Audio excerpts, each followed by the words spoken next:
أشهد أن لا إله إلا الله وحده لا شريك له وأشهد أن محمدا عبده ورسوله أما بعد فأعوذ بالله من الشيطان الرجيم بسم الله الرحمن الرحيم الحمد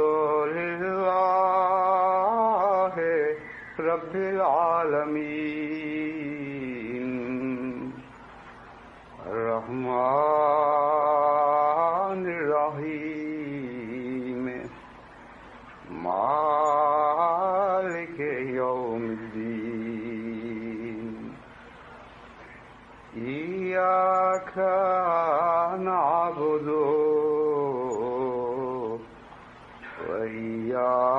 وإياك نستعين اهدنا الصراط المستقيم صراط الذين أنعمت عليهم غير المغضوب عليهم ولا الضالين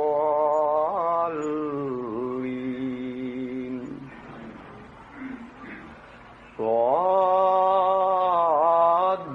والقرآن ذي الذكر بل الذين كفروا في عزة وشقاق كم أهلكنا من قبلهم من قرن فتنادوا ولا حين مناص وعجبوا أن جاءهم منذر منهم وقال الكافرون هذا ساحر كذاب.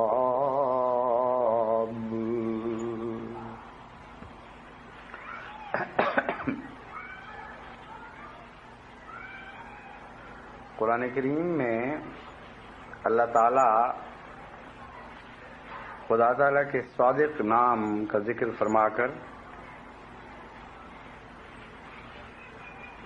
قرآن کی قسم کھا کر یہ بیان کرتا ہے، یعنی خدا تعالیٰ کے الفاظ میں پہلے خدا کی صادق صفت کا ذکر فرمایا گیا اور پھر قرآن عظیم کی قسم کھا کر یہ بیان کیا گیا کہ یہ ذکر کتاب ہے. یہ ایک ایسی کتاب ہے جس میں ہر قسم کی نصیحتیں موجود ہیں، ہر قسم کے ایسے واقعات موجود ہیں جن سے اہل بصیرت نصیحت پکڑ سکتے ہیں. بل الذین کفروا فی عزۃ و شقاق، اس کے باوجود بل کے ساتھ یہ ذکر کیا گیا، بل لفظ لا کر، کہ باوجود اس کے کہ ایسا ہے اور ہر اہل فہم اہل بصیرت اس قرآن کریم سے نصیحت پکڑ سکتا ہے، لیکن افسوس ان لوگوں پر جنہوں نے انکار کیا وہ عزت اور شقاق میں مبتلا ہیں. جھوٹی عزت کا زوم ان کو گھیرے ہوئے ہے، ان کو ہوش نہیں آنے دیتا، ان کو حقائق کو دیکھنے سے محروم کیے ہوئے ہے اور شدید دشمنی میں مبتلا ہیں. امر واقعہ یہ ہے کہ جھوٹی عزت کا تصور بھی انسان کی عقل پر پردے ڈال دیتا ہے اور غصہ بھی انسان کی عقل پر پردے ڈال دیتا ہے. فرضی کہ ان کی عقلوں پر دوہرے پردے ہیں، ایک عزت نفس کا جھوٹا پردہ اور ایک وہ دشمنی جو ہمیشہ سے اہل حق کے خلاف اہل باطل رکھتے رہے ہیں، ان دونوں پردوں نے ان کی عقل کو مفلوج کر دیا ہے، اور وہ دیکھ نہیں سکتے کہ قرآن کریم جو اہل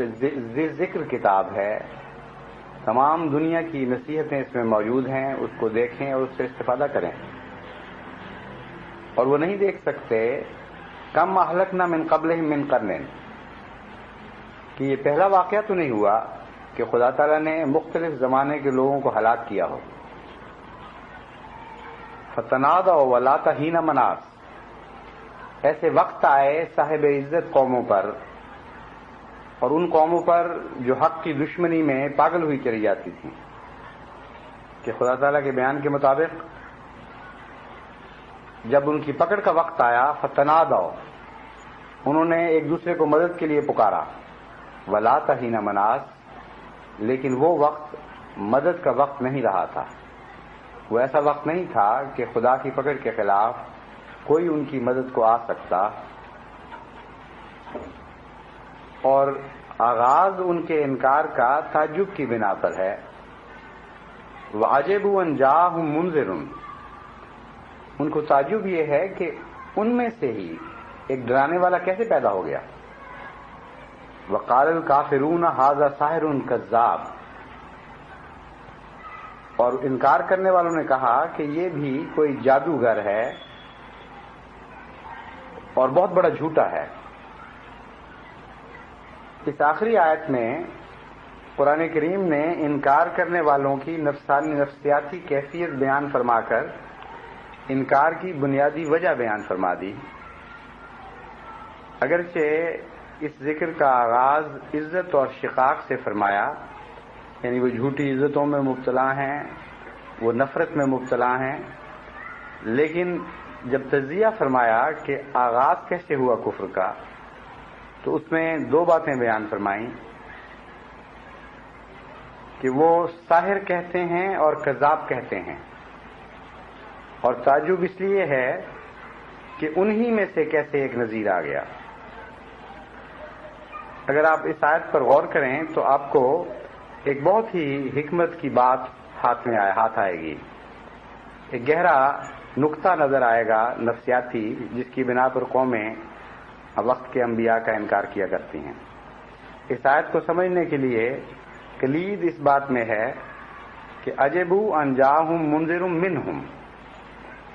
ان کو تعجب یہ ہے کہ ان میں سے کیسے کوئی نذیر، کوئی ڈرانے والا پیدا ہو گیا۔ بات یہ ہے کہ ایسے وقت میں جب کہ انبیاء تشریف لاتے ہیں، قومیں جھوٹی اور فریبی ہو چکی ہوتی ہیں۔ سحر سے مراد فریب کاری ہے، اور کذاب جھوٹے کو کہتے ہیں، کذب سے نکلا ہے یہ لفظ۔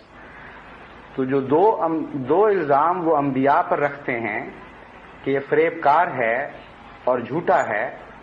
یہ اس وجہ سے رکھتے ہیں کہ خود وہ جھوٹ اور فریب کاری میں مبتلا ہو چکے ہوتے ہیں، اور اتنے فریب کار بن چکے ہوتے ہیں، اتنے جھوٹے ہو چکتے ہیں کہ وہ سوچ بھی نہیں سکتے کہ اللہ تعالیٰ نے ان جیسے لوگوں میں سے کوئی نبی چن لیا اپنے لیے۔ ساری قوم جو جھوٹی ہو چکی ہو، جو فریب کار ہو چکی ہو، الا ماشاء اللہ ہر قوم میں استثناء موجود ہوتے ہیں، لیکن قرآن کریم جب قوموں کی بات کرتا ہے تو عمومی حالت پر بات کرتا ہے۔ مراد یہ ہے کہ انبیاء ایسے وقت میں آتے ہیں کہ جب کہ قومیں خود بھی فریب میں مبتلا ہوتی ہیں اور دوسروں کو بھی فریب دے رہی ہوتی ہیں، خود بھی جھوٹی ہوتی ہیں اور دوسروں کو بھی جھوٹا سمجھ رہی ہوتی ہیں۔ اس وقت جب اللہ تعالیٰ ان کی تقدیر بدلنے کا فیصلہ فرماتا ہے اور ان میں سے ہی ایک عام انسان کو اپنے لیے چن لیتا ہے کہ وہ اس قوم کو ڈرائے، تو یہ سوچ بھی نہیں سکتے کہ ہم جیسے لوگوں میں سے کیسے خدا تعالیٰ کو ایسا انسان مل گیا جو نہ فریب کار ہو نہ جھوٹا ہو۔ تو دراصل یہ ان کی نفسیاتی حالت کا پرتو ہے جو ان کی جو انبیاء کو جھٹلانے کا موجب بنتا ہے۔ اللہ تعالیٰ فرماتا ہے کہ اس کے باوجود جیسا کہ ہمیشہ سے خدا تعالیٰ کی تقدیر کام کرتی چلی آئی ہے، ایسی قومیں بالآخر اللہ کی پکڑ کے نیچے آ جاتی ہیں، اور جب خدا کی پکڑ کا وقت آتا ہے تو خواہ وہ کتنا ایک دوسرے کو مدد کے لیے پکاریں یا اپنے سے باہر کسی کو مدد کے لیے پکاریں، اس وقت بچنے کا وقت ہاتھ سے نکل چکا ہوتا ہے۔ جو حالات اس وقت پاکستان میں گزر رہے ہیں ان کو دیکھتے ہوئے تشویش زیادہ پیدا ہو رہی ہے بنسبت اس کے کہ ان کی حرکتوں پر غصہ ہے۔ دن بدن میرا فکر تو ان کے لیے بڑھتا چلا جا رہا ہے، اور صرف ان کے لیے ہی نہیں، عالم اسلام کے لیے بھی عموماً، اور اس تمام دنیا کے لیے، اس زمانے کے انسانوں کے لیے بھی، اس وجہ سے کہ جو کچھ پاکستان میں ہو رہا ہے یہ کوئی تنہا ایک ملک میں ہونے والا واقعہ نہیں ہے، بلکہ ایک عالمی سازش کے نتیجے میں ہو رہا ہے۔ اس عالمی سازش میں دنیا کی بڑی طاقتیں بھی ملوث ہیں اور اسلامی ممالک میں سے بعض بھی ملوث ہیں۔ اس لیے ان واقعات کی جڑیں بہت گہری اور بہت دور تک جاتی ہیں، اور اللہ تعالیٰ سے تو کوئی چیز مخفی نہیں رہ سکتی۔ ہم اگر یہ کہیں کہ فلاں بھی اس میں ذمہ دار ہے اور فلاں بھی اس میں ذمہ دار ہے، تو دنیا والے تو کہیں گے تم اسی طرح باتیں کرتے ہو جس طرح لوگوں کو عادت ہے، ہر بات کو کسی بڑی طاقت کے سر پہ تھوپ دینا، ہر بات کو اس سے پہلے کی گئی کسی سازش کا نتیجہ قرار دے دینا۔ یہ ساری باتیں دنیا میں ہوتی رہتی ہیں، اور کوئی بھی ہمارے کہنے پر اس کو تسلیم نہیں کر سکتا، لیکن فی الحقیقت ایسا ہی ہے۔ اور بڑی گہری نظر سے اور بڑی وسیع نظر سے میں نے جو حالات کا مطالعہ کیا ہے تو مجھے یہ دکھائی دے رہا ہے کہ ان واقعات کے پیچھے ایک بہت بڑی سازش ہے جو دراصل عالم اسلام کے خلاف ہے، اور عالم اسلام ہی کو اس سازش کا اعلی کار بنایا جا رہا ہے، اور جن کو اعلی کار بنایا جا رہا ہے ان کو علم بھی نہیں کہ وہ کیا کر رہے ہیں، کیوں کر رہے ہیں، کن مقاصد کے لیے، کن اسلام کے دشمنوں کو فائدہ پہنچانے کے لیے کر رہے ہیں۔ اس لیے کوئی آپ کی بات یا میری بات کو تسلیم نہیں کرے گا، لیکن اللہ کی نظر تو حقائق کے پاتال تک ہوتی ہے۔ اللہ تعالیٰ سے تو کوئی چیز مخفی نہیں ہے، اس لیے جب وہ سزا کا فیصلہ کرتا ہے تو سب مجرموں کو پکڑتا ہے۔ اسی وجہ سے میں جماعت کو اس طرف توجہ دلانا چاہتا ہوں کہ وہ صرف جماعت احمدیہ کے ان مظلوموں کے لیے دعا نہ کریں جو ایک بدقسمت ملک میں اس وقت مظالم کا شکار ہیں، بلکہ عالم اسلام کے لیے بھی دعا کریں اور تمام دنیا کے لیے بھی دعا کریں، کیونکہ جب خدا تعالیٰ کی پکڑ آتی ہے تو بعض دفعہ اس پکڑ کا طریق ایسا ہوتا ہے کہ اس میں بعض معصوم بھی تکلیف اٹھاتے ہیں، اور عالمی جنگوں کی صورت میں یا اور ایسے عذابوں کی صورت میں جو تمام دنیا پہ چھا جاتے ہیں، پھر یہ تفریق مشکل ہو جاتی ہے کہ کون معصوم ہے اور کون معصوم نہیں۔ یہ حقیقت ہے کہ جماعت احمدیہ کی حفاظت خدا تعالیٰ فرمائے گا، اس میں کوئی بھی شک نہیں، لیکن جماعت احمدیہ بہرحال ایک تکلیف کے دور میں سے پھر بھی گزرے گی۔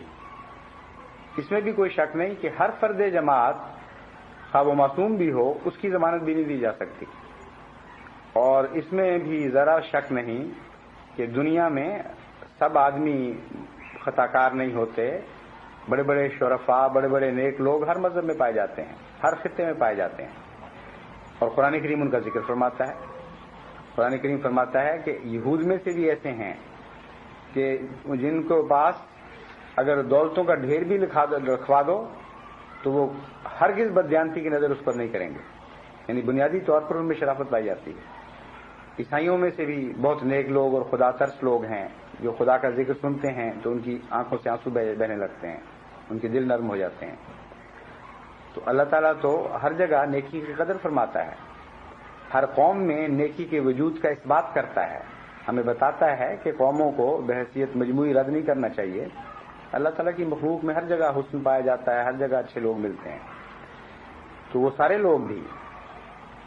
بڑی مصیبتوں کے وقت میں دکھ اٹھاتے ہیں، معصوم بچے دکھ اٹھاتے ہیں، عورتیں اٹھاتی ہیں، مرد دکھ اٹھاتے ہیں، بوڑھے اور بیمار دکھ اٹھاتے ہیں۔ تو یہ جو حرکت ہے یہ ایک بہت ہی خطرناک حرکت ہے۔ جماعت احمدیہ کے لیے جو خطرات ہیں یہ تو ہمیں کتنے سنگین دکھائی دیں، لیکن امر واقعہ یہ ہے کہ ہر خطرے کے بعد جماعت احمدیہ کے اوپر اللہ تعالیٰ کی بے شمار رحمتوں کی اور برکتوں کی بارشیں نازل ہوئی ہیں۔ کوئی بھی ایسا وقت نہیں آیا جماعت پر جسے ہم کڑا وقت کہہ سکتے ہیں، جس کے بعد اللہ تعالیٰ نے بے انتہا فضل نہ فرمائے ہوں، تو ہمارا تو ایک ضامن موجود ہے، ہمارا تو ایک مقتدر موجود ہے جس کے ہاتھ میں ہمارا ہاتھ ہے، وہ کبھی ہمیں ضائع نہیں ہونے دے گا۔ اس کامل یقین کے ساتھ ہم ہمیشہ زندہ رہے ہیں اور ہمیشہ زندہ رہیں گے، لیکن وہ بدنصیب جو اس مقتدر سے غافل ہیں، جو اس کی تقدیر کے خلاف تدبیریں سوچ رہے ہیں، وہ ارادے ہیں کہ جو ہیں برخلاف شہریار، اللہ تعالیٰ کے ارادوں کے خلاف اس کی تقدیر سے ٹکرانے والی تدبیریں سوچ رہے ہیں، ان کا تو کوئی ضامن، کوئی محافظ نہیں ہے، کوئی ولی نہیں ہے ان کا۔ اور امر واقعہ یہ ہے کہ انسان جب شریف النفس ہو جاتا ہے تو خواہ وہ کتنا چاہے کہ اس کا دشمن ہلاک ہو، دشمن پر ذلت آئے، لیکن نفس کی شرافت کا یہ دستور ہے کہ جب دشمن پر بھی تکلیف آتی ہے تو وہ دکھ محسوس کرتی ہے۔ جتنا چاہیں آپ دل میں غبار رکھیں کہ ہم سے بہت ظلم ہوئے، ہم پر بڑے ستم ہوئے، اللہ کی پکڑ کب آئے گی، لیکن میں آپ کو بتاتا ہوں کہ جب بھی خدا کی پکڑ آئے گی آپ کو دکھ ہوگا، کیونکہ شریف النفس انسان اپنے سامنے غیر کی تکلیف دیکھ نہیں سکتا، کیسا ہی اس کو صدمہ پہنچا ہو، جب تکلیف کا وقت آتا ہے وہ ساری باتوں کو بھلا دیتا ہے۔ بالکل برعکس حال ہے لئیم اور کمینے انسان سے۔ ایک کمینہ فطرت انسان کتنے ہی اس پر احسان کیے گئے ہوں، جب وقت آتا ہے آزمائش کا تو سب احسانوں کو بھلا کر مقابل پر وہ تکلیف پہنچاتا ہے اور تکلیف دیکھنی چاہتا ہے۔ لیکن ایک شریف النفس انسان کا حال بالکل برعکس ہوتا ہے، لاکھ اس پر مظالم کیے گئے ہوں، جب مصیبت کا وقت آتا ہے تو اس کے دل کی آواز بولتی ہے، اور وہ اس ظالم کے لیے بھی بسا اوقات دل میں ہمدردی محسوس کرتا ہے۔ امر واقعہ یہ ہے کہ مومن کو خدا تعالی سارے زمانے کے لیے ایک ماں کا مقام عطا فرماتا ہے، اور وہ ماں کا مقام ایک ایسا مقام ہے جس کی کوئی نظیر نہیں ہے دنیا میں، کسی رشتے میں اس کی مثال نہیں ہے۔ تکلیفیں اٹھاتی ہیں مائیں، بعض دفعہ اپنے بچوں کے ہاتھوں تکلیفیں اٹھاتی ہیں، اور پھر بھی ان کی خیر چاہتی چلی جاتی ہے، اور جب ممتا حد سے زیادہ بڑھ جاتی ہے تو بعض دفعہ وہ بچوں کی خیر چاہنے میں اس کا نقصان بھی کر دیتی ہے، لیکن اس کے باوجود اس کے خیر چاہنے کے جذبے میں کوئی فرق نہیں آتا۔ چنانچہ ایک ماں کا ایسا ہی قصہ مشہور ہے کہ ایک ماں نے اپنے بچے کی پرورش کی اور اس کے ساتھ بے حد محبت کی، یہاں تک کہ وہ بچہ تربیتی لحاظ سے بہت ہی ناقص رہ گیا، کیونکہ جب محبت بڑھ جائے تو بعض دفعہ تربیت میں کمی آ جاتی ہے، کئی بدیاں، کئی خرابیاں، کئی برائیاں اس میں پیدا ہوئیں، یہاں تک کہ بڑھتے بڑھتے وہ اپنی ماں کی طرف سے بھی بالکل غافل ہو گیا اور بے تعلق ہو گیا۔ اس کی جب شادی ہوئی تو بدقسمتی سے اس کی بیوی بھی اسی قسم کی، اسی مزاج کی تھی، اور اس نے ماں کے خلاف مزید کان بھرنے شروع کیے، اور بچے نے ظلم پر ظلم شروع کیا اپنی ماں کے اوپر۔ لیکن جیسا کہ میں نے بیان کیا ہے، بعض مامتائیں ایسی ہیں کہ وہ ہر تکلیف کے بعد بھی خیر کا کلمہ ہی بولتی ہیں اپنے بچوں کے لیے۔ چنانچہ وہ بھی ایک ایسی ماں تھی کہ جو کسی آزمائش کے وقت بھی بچے کی مخالف نہیں ہوئی، بلکہ جہاں تک اس کا بس چلا اس کے لیے دعائیں بھی کی، اس کو خیر بھی پہنچائی، اس کی بھلائی چاہی۔ بعض دفعہ ایک انسان جب برائی کے بدلے میں بھلائی کرتا چلا جاتا ہے تو بجائے اس کے کہ ظالم اس کو سراہے اور اس کے نتیجے میں تبدیلی پیدا کرے، وہ چڑھنے لگتا ہے کہ کیا وجہ ہے، یہ اس کو غصہ کیوں نہیں آ رہا، اسے تکلیف کیوں نہیں پہنچ رہی۔ اور یہ واقعات ایسے ہیں جو روزمرہ کی زندگی میں ہمیں دکھائی دیتے ہیں۔ ایک انسان کسی کو دکھ پہنچا کر رلانا چاہتا ہے، اگر وہ آگے سے ہنستا رہے تو رلانے والا یا رلانے کی کوشش کرنے والا یہ سمجھتا ہے کہ اسے وہ دکھ پہنچ نہیں رہا، میں کہاں سے اس کو تکلیف پہنچاؤں، کس جگہ ضرب لگاؤں کہ یہ بلبلا اٹھے۔ چنانچہ صاحب حوصلہ لوگوں کو بعض دفعہ دشمن اور بھی زیادہ تکلیف دیتا چلا جاتا ہے، وہ سمجھتے ہیں کہ تکلیف ہو نہیں رہی شاید، ورنہ اتنا صبر کیسے ہو گیا۔ چنانچہ اس ماں کے متعلق یہ بیان کیا جاتا ہے کہ جب یہ حالت دیکھی بہو نے، یہ تو کسی طرح غصے میں نہیں آ رہی، کسی طرح اس کو تکلیف پہنچ ہی نہیں رہی، تو اپنے خاوند سے اس نے یہ درخواست کی کہ میں تو تب راضی ہوں گی جب اس ماں کا سر کاٹ کے تھال میں سجا کے میرے سامنے پیش کرو گے، کیونکہ اب تک تو اس کو کوئی تکلیف نہیں پہنچی، جو کچھ بھی تم نے کیا اس کے باوجود یہ بڑی خوش ہے۔ اور اس بد کردار بیٹے نے ایسا ہی کیا۔ جب وہ تھال پہ سر سجا کر اپنی بیوی کی طرف جا رہا تھا تو کہانی کے مطابق ٹھوکر لگی اور وہ سر زمین پر جا پڑا، اور ساتھ ہی بیٹا بھی گر گیا۔ اس وقت کہتے ہیں ماں کے منہ سے یہ آواز نکلی، اے میرے بیٹے تجھے چوٹ تو نہیں لگی، تجھے تکلیف تو نہیں کوئی پہنچی؟ یعنی کٹا ہوا سر کہانی میں بول پڑتا ہے، اس میں تو کوئی تعجب کی بات نہیں۔ ایک واقعہ بیان کرنے کے لیے، ایک مضمون سمجھانے کے لیے ایسی کہانیاں بنائی جاتی ہیں۔ مراد یہ تھی کہ ماں کا سر کٹا ہوا زمین پر گرتا ہے، اسے اپنی ہوش نہیں، لیکن وہ بیٹا جو ٹھوکر کھا گیا ہے اس حالت میں بھی اس کو اس ٹھوکر کی تکلیف پہنچ رہی ہے کہ میرے بیٹے کو اس سے صدمہ نہ پہنچا ہو، کوئی زیادہ چوٹ نہ لگ گئی ہے۔ تو اللہ کے شریف النفس بندے بھی فی الواقعہ ماؤں کی طرح ہو جاتے ہیں، ان کو قوم کی تکلیف کے نتیجے میں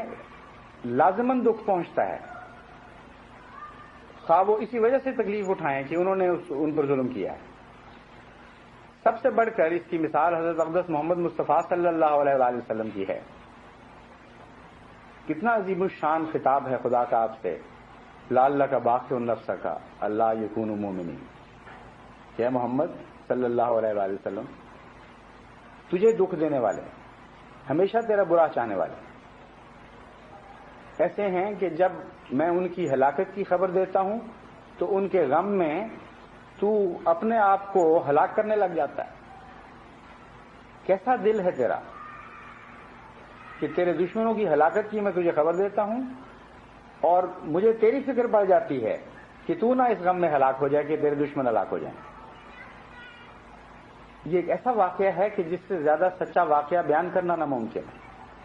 وہ کہانی جو میں نے آپ کے سامنے بیان کی، یہ تو ایک قصہ ہے، ایک فرضی بات ہے، لوگوں نے ایک مثال گھڑ لی، ورنہ تو یہ ساری بات ہی جھوٹی ہے۔ مائیں بھی ایسی دیکھی ہیں جن کو غصہ آ جاتا ہے، مائیں بھی ایسی میں نے دیکھی ہیں جو بددعائیں دیتی ہیں، ایسی مائیں بھی میں جانتا ہوں جو مرتے وقت تک بچوں کو معاف نہ کر سکیں اور آخری کلام جو ان کے منہ سے نکلا وہ بددعا کا تھا۔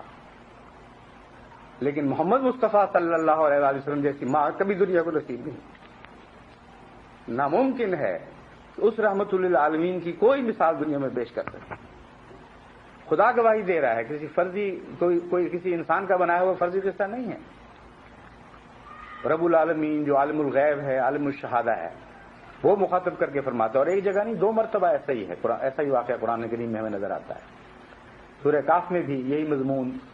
عیسائیوں کی ہلاکت کے متعلق جب خدا نے خبر دی تو آن حضرت صلی اللہ علیہ وآلہ وسلم کی دل کی کیفیت کو بیان کرتے ہوئے بیان فرمایا، فَلَعَلَّكَ بَاخِعٌ نَفْسَكَ عَلَىٰ آثَارِهِمْ إِن لَّمْ يُؤْمِنُوا بِهَٰذَا الْحَدِيثِ أَسَفًا۔ کہ اے محمد، کیا حال ہے تیرے دل کا کہ ان لوگوں کی ہلاکت کی جب میں تجھے خبر دیتا ہوں تو حسرت کے ساتھ دیکھتے ہوئے کہ کاش یہ اس رستے پر نہ چلتے،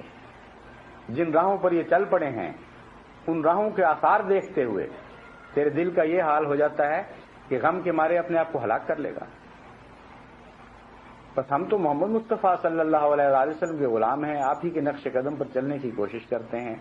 آپ ہی کی سیرت کو اپنانے کی کوشش کرتے ہیں۔ کیسے ممکن ہے کہ خدا تعالیٰ نے ہمارے دلوں کو ایسا سخت کر دیا ہو کہ دشمن کی ہلاکت کے نتیجے میں ہمیں صرف خوشی پہنچے؟ دشمن کی ہلاکت کے نتیجے میں ایمان تو ہمارا ضرور بڑھے گا، دشمن کی ہلاکت کے نتیجے میں ایک قسم کی فرحت ضرور محسوس ہوتی ہے جو خدا تعالیٰ کے دین کے غلبے کی خوشی کے نتیجے میں پہنچتی ہے، دکھ کے نتیجے میں نہیں پہنچتی کسی کے۔ محض اس لیے کہ خدا کی تقدیر پوری ہوئی، خدا کا غلبہ ہوا، خدا کا دین غالب آیا،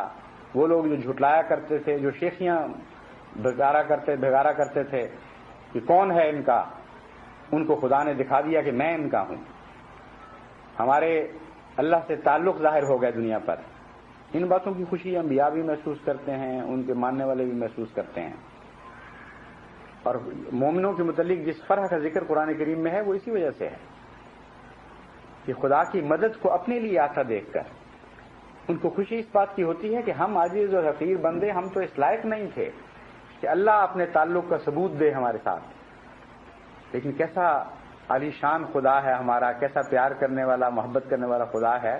کہ ہم جیسے حقیر اور عاجز بندوں کے لیے وہ ظاہر ہوا. یہ خوشی ضرور پہنچتی ہے, لیکن اس کے باوجود جب دکھ پھیلتے ہیں ساری دنیا میں, جب لوگ مصیبتوں میں مبتلا ہوتے ہیں, تو سب سے زیادہ تکلیف پھر خدا کے وہی بندے محسوس کرتے ہیں جن کی خاطر اللہ تعالیٰ کے عذاب آیا کرتے ہیں. تو قوم کے لیے بھی دعا کریں اور ان مسلمان ممالک کے لیے بھی دعا کریں جو بدقسمتی سے لا علمی میں اعلی کار بنے ہوئے ہیں بعض دشمنان اسلام طاقتوں کا, اور پھر کل عالم کے لیے بھی دعا کریں, کیونکہ یہ جو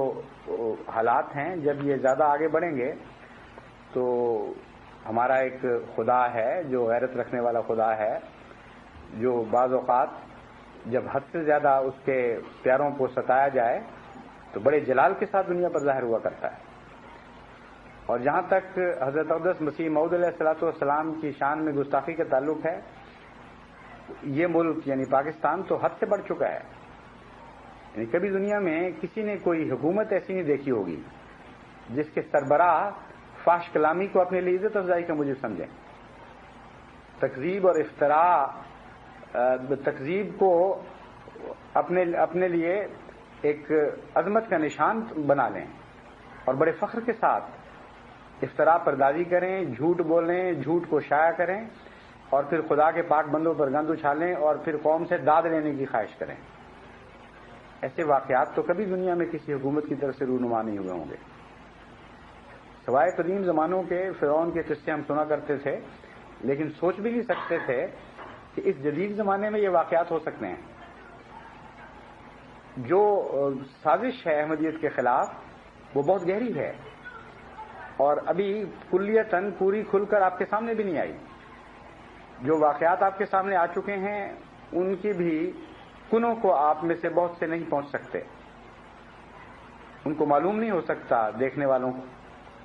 آخری کون سی منزل ہے جس کی طرف یہ واقعات ایک جلوس کی شکل میں روانہ ہو رہے ہیں. امر واقعہ یہ ہے کہ احمدیت کی جڑوں پر حملہ کیا گیا ہے اس مرتبہ, اور احمدیت کے استحصال کی ایک نہایت ہی خوفناک سازش ہے, اور صرف ایک ملک میں نہیں, تمام عالم میں اس سازش کے کچھ آثار ظاہر ہونے شروع ہو گئے ہیں اور کڑیاں مل رہی ہیں ان کی. مثلا انڈونیشیا میں بھی اسی نہج پر کام شروع ہو گیا جس طرح آج سے 10 سال پہلے پاکستان میں اس کی بنیاد رکھی گئی تھی. ملائیشیا میں بھی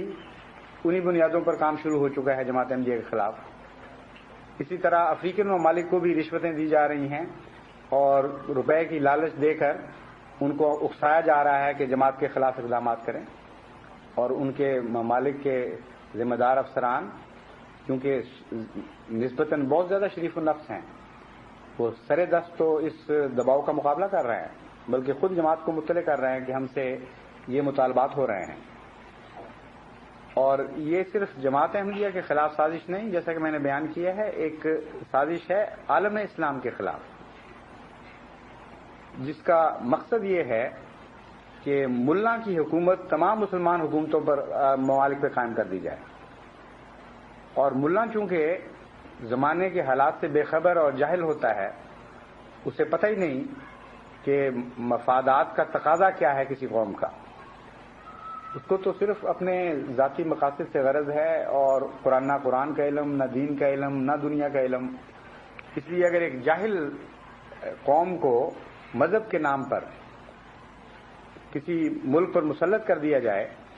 تو پھر وہ آقا جو ان لوگوں کو مسلط کرتے ہیں وہ پھر بے دھڑک جو چاہیں ان سے کام لیتے ہیں. چنانچہ عجیب بات ہے کہ ہر جگہ جہاں بھی مذہبی جنونی حکومت قائم کی گئی ہے, خواہ وہ اشتراکی ملکوں کی طرف سے قائم کی گئی ہو, خواہ وہ مغربی ملکوں کی طرف سے قائم کی گئی ہو, ایک ہی دین کے نام پر بالکل برعکس سمت میں وہ حکومتیں حرکت کر رہی ہیں. یعنی ایسی اسلامی ممالک ایسی اسلامی حکومتیں آپ کو ملیں گی جو اسلام کے نام پر اشتراکیت کے حق میں کام کر رہی ہیں، اور ایسی اسلامی حکومتیں بھی آپ کو ملیں گی جو اسلام کے نام پر اشتراکیت کے خلاف اور آمریت یا مغربی جمہوریت کے حق میں کام کر رہی ہیں یا کیپٹلزم کے حق میں کام کر رہی ہیں. ایک ہی مذہب ہے، ایک ہی کتاب ہے، ایک ہی نبی ہے، لیکن بالکل برعکس نتیجے نکالے جا رہے ہیں. وجہ یہ ہے کہ جن لوگوں کو اوپر لایا گیا ہے خاص مقاصد کی خاطر لایا گیا ہے، اسلام کا نام محض بدنام کرنے کے لیے استعمال ہو رہا ہے. مقصد یہ ہے کہ انٹالرنٹ رجیمز قائم کی جائیں، ایسی حکومتیں قائم کی جائیں جن کے اندر نہ عقل ہو نہ فہم ہو، صرف ایک بات پائی جائے، ایک خوبی ان میں موجود ہو کہ وہ ڈنڈے کے زور سے اپنی بات منوانا جانتی ہوں، اور عقل کو کلیتاً چھٹی دے کر اس بات سے بے نیاز ہو کر کہ دنیا ہمارے متعلق کیا کہتی ہے، کیا سوچتی ہے، جو بات ان کو سمجھائی جائے وہ اس کو کر گزرنے کے لیے آمادہ ہوں.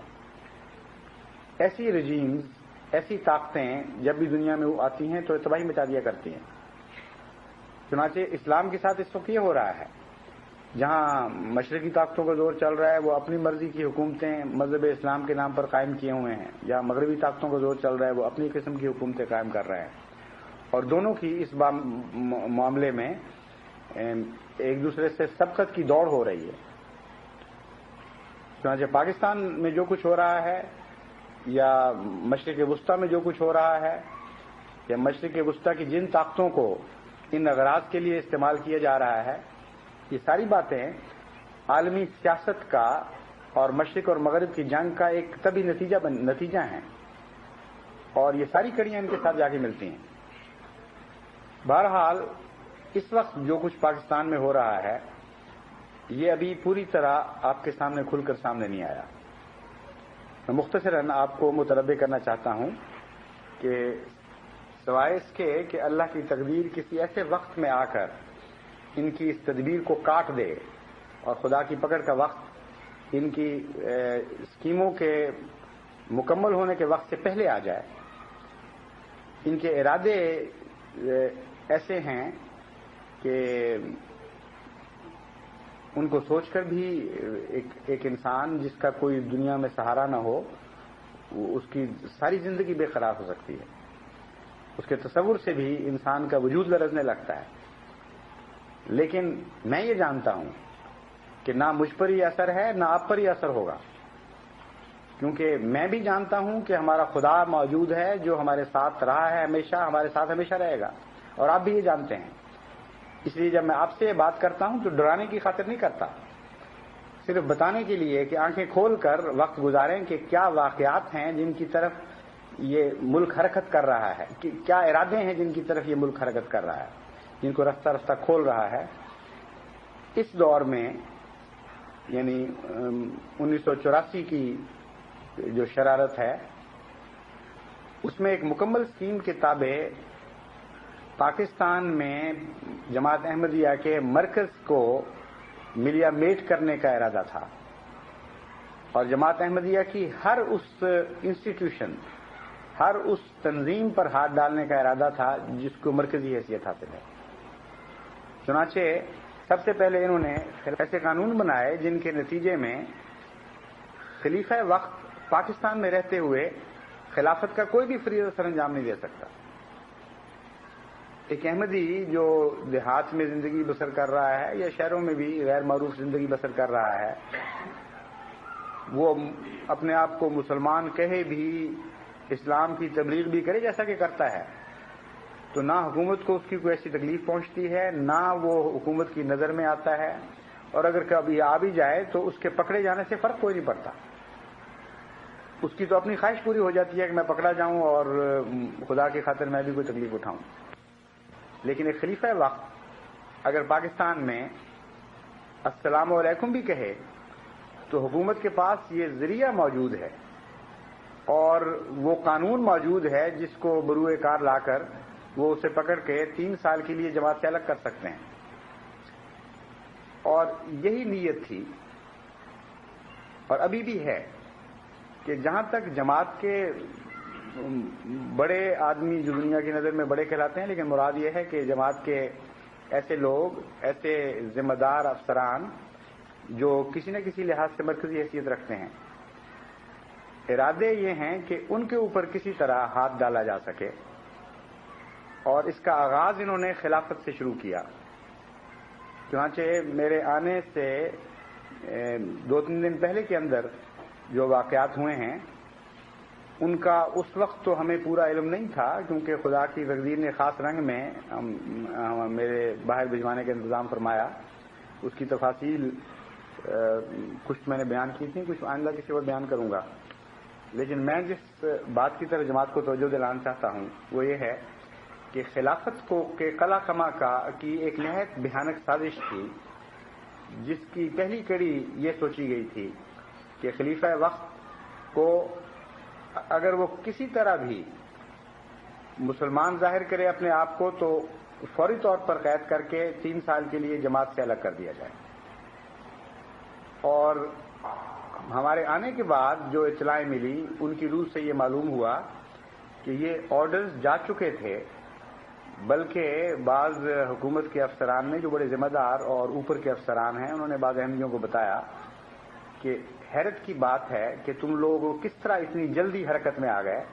کہ تمہیں کیسے پتا چلا کہ کیا ہونے والا ہے، کیونکہ آرڈرز یہ تھے کہ اگر یہ خطبہ دے، جو آرڈیننس کے 2 دن کے بعد دوسرے دن آ رہا تھا، تو خطبہ چونکہ اسلامی ایک کام ہے اور صرف اسی بہانے پر اس کو پکڑا جا سکتا ہے کہ تم مسلمان بنے ہو خطبہ دے کر، تشہد پڑا ہے، اس کے نتیجے میں پکڑا جا سکتا ہے۔ تو اگر خطبہ دے تو تب پکڑو، اور اگر خطبہ نہ دے تو پھر کوئی بہانہ تلاش کرو، اور ایک بھی مسجد میں ربع کے اگر اذان ہو جائے یا کوئی اور بہانہ مل جائے تو تب بھی اس کو پکڑ لو۔ اور آخری آرڈر یہ تھا کہ اگر کوئی بہانہ نہ بھی ملے تو تلاشو اور پکڑو۔ مراد یہ تھی کہ خلیفہ وقت اگر ربع میں رہے تو ایک مردہ کی حیثیت سے وہاں رہے اور اپنے فرائض منصبی میں سے کوئی بھی ادا نہ کر سکے۔ اگر وہ ایسا کرنے پر تیار ہو، ایک مردہ کی طرح زندہ رہنے پر تیار ہو، تو ساری جماعت کا ایمان ختم ہو جائے گا۔ ساری جماعت یہ سوچے گی کہ خلیفہ وقت ہمیں تو قربانیوں کے لیے بلا رہا ہے، ہمیں تو کہتا ہے کہ اسلام کا نام بلند کرو،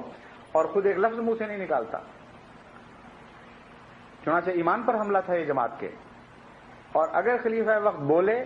جماعت کا ایمان بچانے کے لیے تو اس کو 3 سال کے لیے جماعت سے الگ کر دو، چونکہ نظام جماعت ایک نئے خلیفہ کا انتخاب کر ہی نہیں سکتا جب تک پہلا خلیفہ مر نہ جائے۔ اس وقت تک اس لحاظ سے 3 سال کے لیے جماعت اپنی مرکزی قیادت سے محروم رہ جائے گی۔ اور جس جماعت کو خلیفہ وقت کی عادت ہو، جو نظام خلیفہ کے محور کے گرد گھومتا ہو، اس کو کبھی بھی خلیفہ کی عدم موجودگی میں کوئی انجمن نہیں سنبھال سکتی۔ یہ ایک بہت تلخ تجربہ ہم نے خود دیکھا ہے، اس میں سے گزرے ہیں کہ جب حضرت مسلم موعود رضی اللہ تعالیٰ عنہ بیمار تھے آخری دنوں میں خصوصیت کے ساتھ، جب آپ کی تکلیف بڑھ گئی اور جماعت نہیں چاہتی تھی کہ زیادہ تکلیف دہ فیصلوں کے لیے، اگرچہ اہم فیصلے آپ ہی کرتے تھے اور فیصلے کی قوت میں کوئی بھی فرق نہیں تھا، لیکن بیماری کی وجہ سے ڈاکٹرز بھی یہ ہدایت دیتے تھے کہ کم سے کم بوجھ ڈالا جائے، اور جماعت خود بھی نہیں چاہتی تھی۔ تو بہت سے فیصلے، بہت سے کام جو خلیفہ وقت کیا کرتا تھا، جو کرتا ہے ہمیشہ،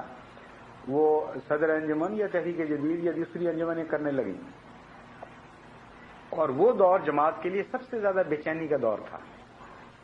کیونکہ عادت پڑی ہوئی تھی خلیفہ وقت سے رابطے کی، اس سے فیصلے کروانے کی، اس سے رہنمائی حاصل کرنے کی۔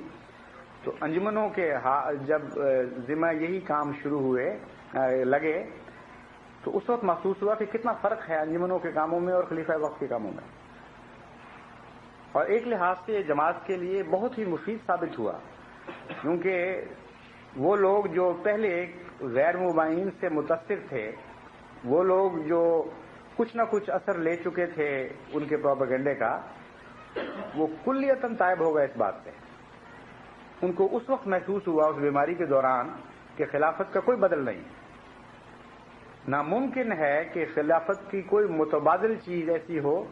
جو خلافت کی جگہ لے لے اور دل اسی طرح تسکین پالے. تو 3 سال کا عرصہ جماعت سے خلافت کی ایسی علیحدگی کہ کوئی رابطہ قائم نہ رہ سکے، یہ اتنی خوفناک سازش تھی کہ اگر خدا نہ خواستہ یہ عمل میں آ جاتی تب آپ کو اندازہ ہوتا کہ کتنا بڑا حملہ جماعت کی مرکزیت پر کیا گیا ہے. ساری دنیا کی جماعتیں بے قرار ہو جاتی اور ان کی رہنمائی کرنے والا کوئی نہ رہتا، کچھ سمجھ نہ آتی کیا کر رہے ہیں، کیا کرنا ہے، اور پھر جذبات سے بے قابو ہو کر غیر ذمہ دارانہ حرکتیں بھی ہو سکتی تھیں. جس طرح شدید مشتعل جذبات کو اور زخمی جذبات کو اللہ تعالیٰ نے مجھے توفیق دی سنبھالنے کی، خلیفہ وقت کی عدم موجودگی یا بے تلقی کے نتیجے میں تو ناممکن تھا کہ جماعت کو اس طرح کوئی سنبھال سکتا. بعض لوگ مجھے خط لکھتے ہیں تو آپ تصور نہیں کر سکتے کہ ان کا حال کیا، کس طرح وہ تڑپ رہے ہوتے ہیں اس وقت. وہ کہتے ہیں خدا کی قسم اگر آپ کے ہاتھ پر ہم نے یہ عہد نہ کیا ہوتا کہ ہم صبر دکھائیں گے، ناممکن تھا ہمارے لیے، ہمارے ٹکڑے ٹکڑے بھی کر دیے جاتے، ہمارے بچے ہمارے سامنے ذبح کر دیے جاتے، تب بھی ان ظالموں سے ہم ضرور بدلہ لیتے. یہ حالت ہو جس جماعت کے اخلاص کی اور محبت کی اور عشق کی، اسے خلافت کے سوا سنبھال ہی کوئی نہیں سکتا. اس لیے ایک نہایت خوفناک سازش تھی. اور پھر اس کی اگلی کڑیاں تھیں. جن لوگوں کو جھوٹ کی عادت ہو، ظلم اور سفاکی کی عادت ہو، افتراء پردازی کی عادت ہو، وہ کوئی بھی الزام لگا کر، کوئی جھوٹ گھڑ کے پھر خلیفہ کی زندگی پہ بھی حملہ کر سکتے تھے. اور اس صورت میں جماعت کا اٹھ کھڑے ہونا اور اپنے خواص پر سے قابو کھو دینا، جذبات سے بھی قابو کھو دینا اور دماغی کیفیات سے بھی نظم و ضبط کے کنٹرول اتار دینا، ایک طبی بات تھی. ناممکن تھا کہ جماعت ایسی حالت میں کہ ان کو پتہ ہے کہ خلیفہ وقت ایک کلیتاً معصوم انسان ہے، ان باتوں میں نہ ہماری جماعت کبھی پڑھی نہ پڑھ سکتی ہے، اس پر ایک جھوٹے الزام لگا کر ایک بدکاردار انسان نے اسے موت کی گھاٹ اتارا ہے. ناممکن تھا کہ جماعت اس کو برداشت کر سکتی. کہ برداشت کرنے کے لیے جو ذریعہ خدا نے بخشا ہے خلافت، اس کی رہنمائی سے محروم ہو. تو اس صورت میں جماعت کا کوئی بھی رد عمل ہو سکتا تھا جو اتنا بھیانک ہو سکتا تھا اور اتنے بھیانک نتائج تک پہنچ سکتا تھا کہ اس کے تصور سے بھی رونگٹے کھڑے ہو جاتے ہیں. اور باوجود اس کے کہ ان باتوں کا ہمیں پہلے علم نہیں تھا، ایک رات جس رات یہ فیصلہ ہوا ہے اس رات خدا تعالیٰ نے مجھے اس بات کا علم دیا ہے اچانک. اور ساتھ ہی اللہ تعالیٰ نے میرے دل میں ایک بڑی زور سے یہ تحریک ڈالی کہ جس قدر جلد ہو اس ملک سے تمہارا نکلنا نظام خلافت کی حفاظت کے لیے ضروری ہے، تمہاری ذات کا کوئی سوال نہیں. ایک رات پہلے یہ میں عہد کر چکا تھا کہ خدا کی قسم میں جان دوں گا خدا اہلیت کی خاطر، اور کوئی دنیا کی طاقت مجھے روک نہیں سکے گی. اور اس رات خدا تعالیٰ نے مجھے ایسی اطلاعات دی کہ جن کے نتیجے میں اچانک میرے دل کی کیا پلٹ گئی. اس وقت مجھے محسوس ہوا کہ کتنی خوفناک سازش ہے جماعت کے خلاف جس سے ہر قیمت پر مجھے ناکام کرنا ہے. اور وہ سازش یہ تھی کہ جب خلیفہ وقت کو قتل کیا جائے اور جماعت اس پر ابھرے تو پھر نظام خلافت پر حملہ کیا جائے، ربوہ کو ملیا میٹ کر کیا جائے فوج کشی کے ذریعے، اور وہاں نیا انتخاب نہ ہونے دیا جائے خلافت کا، وہ انسٹیٹیوشن ختم کر دی جائے. اس کے بعد دنیا میں کیا رہ جاتا باقی؟ خدا تعالیٰ کے اپنے کام ہوتے ہیں، اور جن حالات میں اللہ تعالیٰ نے نکالا یہ اس کے کاموں کا ہی ایک ثبوت ہے. یہ نہیں میں کہتا کہ یہ ہو سکتا تھا، ناممکن تھا کہ یہ ہو جاتا، کہ ورنہ اللہ تعالیٰ کی ذات پر سے ایمان اٹھ جاتا دنیا کا کہ خدا نے خود ایک نظام قائم کیا ہے، خود اس کے ذریعے ساری دنیا میں اسلام کے غلبے کے منصوبے بنا رہا ہے، اور پھر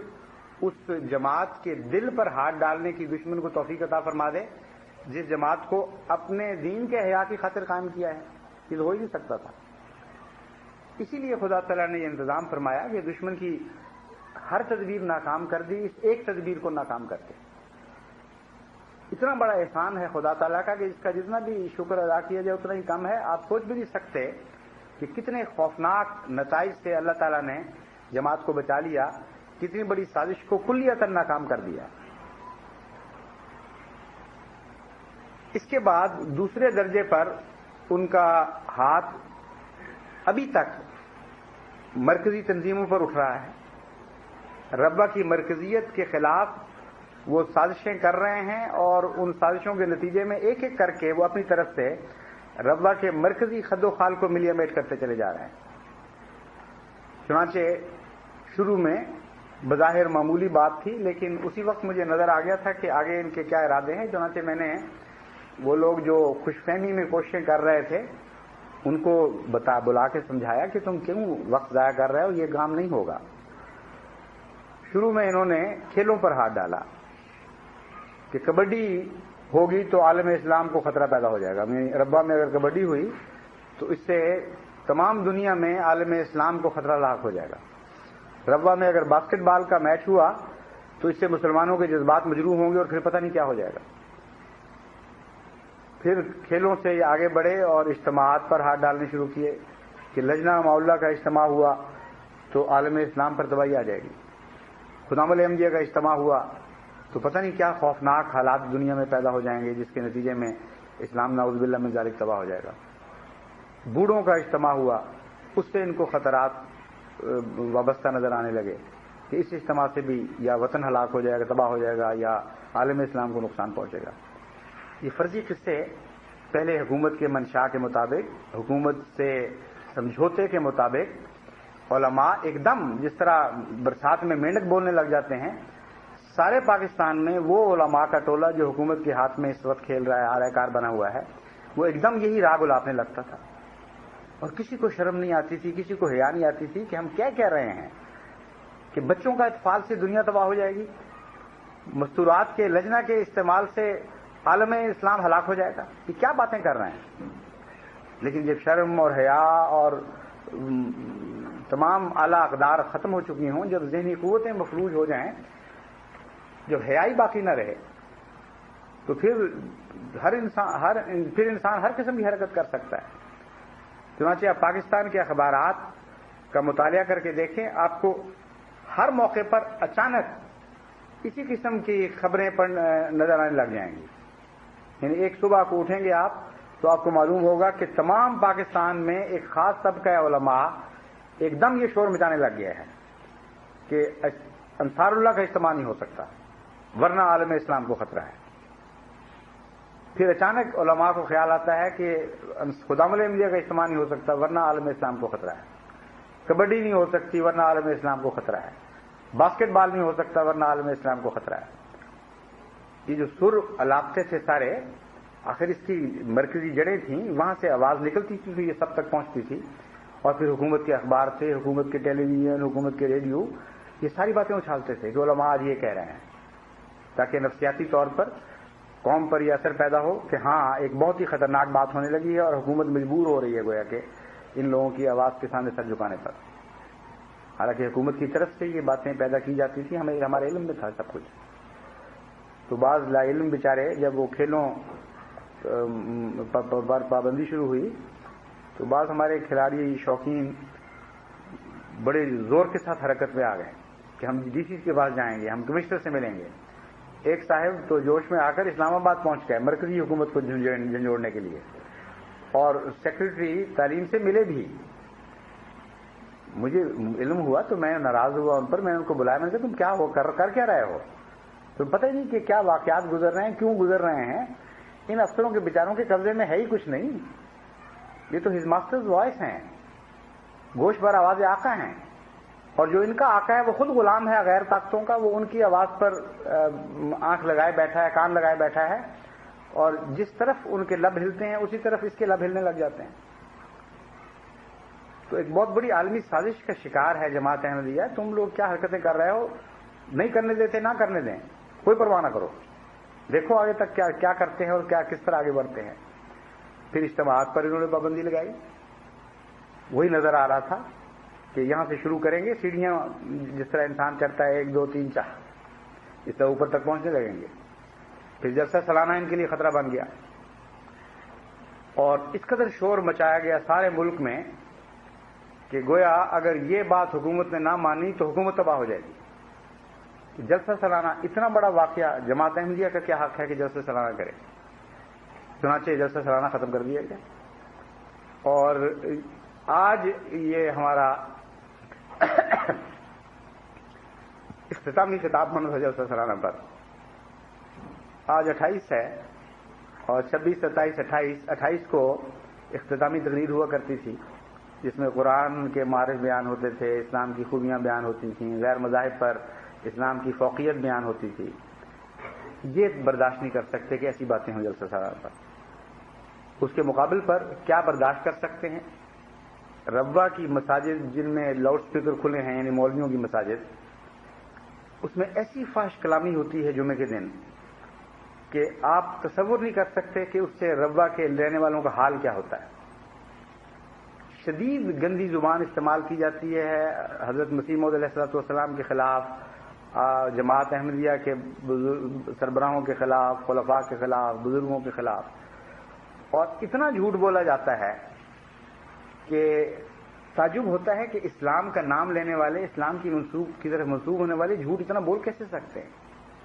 گھر بیٹھے کہانیاں گھڑتے رہتے ہیں اور پھر فخر سے بتاتے ہیں بعد میں وہ مولوی اپنے ساتھیوں کو کہ دیکھا کس شان کا میں نے جھوٹ گڑا ہے، یہ میں نے گھڑا تھا، کسی اور نے مجھے نہیں بتایا، یہ میرا دماغ چلا ہے اس طرح۔ اور سارے جانتے ہیں، ان کے ماننے والے بھی جانتے ہیں، وہ سارا ماحول جانتا ہے، حکومت جانتی ہے کہ محض گند پر منہ مار رہے ہیں۔ لیکن جب حکومت خود جھوٹی ہو، بدکردار ہو چکی ہو، خود مذہب کے نام سے کھیل رہی ہو، تو پھر ان لوگوں سے ان کا دل بڑا لگتا ہے۔ تو اس قسم کے لوگ قصر شاہی تک دسترس رکھتے ہیں، وہاں تک رسائی ہو جاتی ہے ان کے ساتھ ان کے باقاعدہ مل کر منصوبے بنائے جاتے ہیں۔ تو یہ حال ہو چکا ہے اس ملک کا، اور اس حال میں صرف احمدی نہیں پیسا جا رہا، آپ یہ بات بھول جاتے ہیں کہ سارا ملک پیسا جا رہا ہے۔ جن حقوق سے انہوں نے آپ کو محروم کیا ہے، باقی قوم کو کب وہ حقوق دیے ہیں؟ امر واقعہ یہ ہے کہ جس دن سے جماعت احمدیہ کو ووٹ کے حق سے محروم کیا ہے، سارا ملک ووٹ کے حق سے محروم ہے۔ جب جماعت احمدیہ پر پابندی لگائی جاتی ہے کہ تم نے اپنے دفاع میں کچھ نہیں کہنا، ہم جو مرضی یکطرفہ تمہارے خلاف کہتے چلے جائیں گے، تو باقی ملک پر بھی یہی پابندی لگانی پڑتی ہے پھر، کیونکہ خدا کی تقدیر اسی طرح کام کر رہی ہے۔ کوئی ایسا حق نہیں ہے جو جماعت سے چھینا گیا ہو اور خدا تعالیٰ نے باقی قوم کو وہ حق رہنے دیا ہو باقی قوم کے پاس۔ یہی لوگ پھر باقی قوم سے بھی وہ حق چھیننے پر مجبور کر دیے جاتے ہیں۔ ابھی کچھ عرصہ پہلے جماعت کے پریس پر پابندی تھی، جماعت کی کتابیں ضبط ہو رہی تھیں، یہ قانون بن گیا تھا کہ جماعت احمدیہ اگر اپنے دفاع میں کچھ کہے گی تو ان کو قید کیا جائے گا، ان کو سزا دی جائے گی، 3 سال تک قید بھی ہو سکتی ہے اور جرمانہ بھی ہو سکتا ہے۔ اور کچھ دن کے بعد ہی حکومت اس بات پر مجبور کر دی گئی خدا کی تقدیر کی طرف سے کہ سارے ملک کے خلاف بالکل یہی پابندی لگائے کہ الیکشنز کے معاملے میں، ریفرینڈم کے معاملے میں اگر کوئی بولا تو اس کی جائیدادیں ضبط، اس کی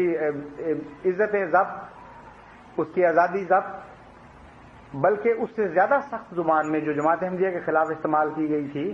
پاکستان کے ہر شہری کے حقوق ضبط کر لیے گئے، کوئی چیز ان کے پاس نہیں رہنے دی گئی۔ تو اس سے آپ اندازہ کر سکتے ہیں کہ اللہ کی تقدیر بھی ساتھ ساتھ ایک خاموش کام کرتی چلی جا رہی ہے۔ جن باتوں سے آپ کو محروم کیا جا رہا ہے، ان باتوں سے ساری قوم بھی ساتھ محروم ہوتی چلی جا رہی ہے۔ ایک ہی کشتی میں اکٹھے ہو رہے ہیں سارے، لیکن فرق صرف یہ ہے کہ کچھ صرف اس لیے یہ ظلم و ستم کے نیچے پیچھے جا رہے ہیں کہ وہ خدا کا نام لے رہے ہیں اس زمانے میں، وہ اللہ کی محبت اور اللہ کے رسول کی محبت کی باتیں کرتے ہیں، اور باقی قوم اس نتیجے میں اس جرم میں سزا دی جا رہی ہے کہ وہ خاموشی سے کیوں ان باتوں کو برداشت کرتے ہیں۔ میں تو اس طرح دیکھ رہا ہوں ان حالات کو کہ جماعت احمدیہ کے خلاف ایک ظلم کیا جاتا ہے اور ساری قوم اس وقت خاموش رہتی ہے اور برداشت کر جاتی ہے اور کہتی ہے کوئی حرج نہیں، ان کے ساتھ ہی ہو رہا ہے نا، اور چند دن کے بعد بین ہی ان کے ساتھ وہ سلوک، بلکہ اس سے زیادہ شدت کے ساتھ وہ سلوک ہونے لگتا ہے۔ کوئی ایسی بات نہیں ہے جس سے جماعت احمدیہ کو محروم کیا گیا ہو اور قوم کو وہ پھر عطا ہو گئی ہو۔ آپ دیکھ لیں، جو تاریخ ہے 1-2 سال کی، اس کا مطالعہ کر کے دیکھ لیں، عملاً یہی سلسلہ چلا ہوا ہے۔ اور اس کے نتیجے پھر بڑے بھیانک ہوں گے، اس سے تو کوئی انکار نہیں۔ لیکن بہرحال اس وقت دشمن کا ارادہ یہ ہے کہ جماعت احمدیہ کو کلیتاً نہتہ کر دے، جماعت احمدیہ کے ہاتھ بھی جکڑ دے، جماعت احمدیہ کے پاؤں بھی جکڑ دے، اور پاکستان سے جماعت احمدیہ کی مرکزیت کی ساری علامتیں مٹا دے۔ چنانچہ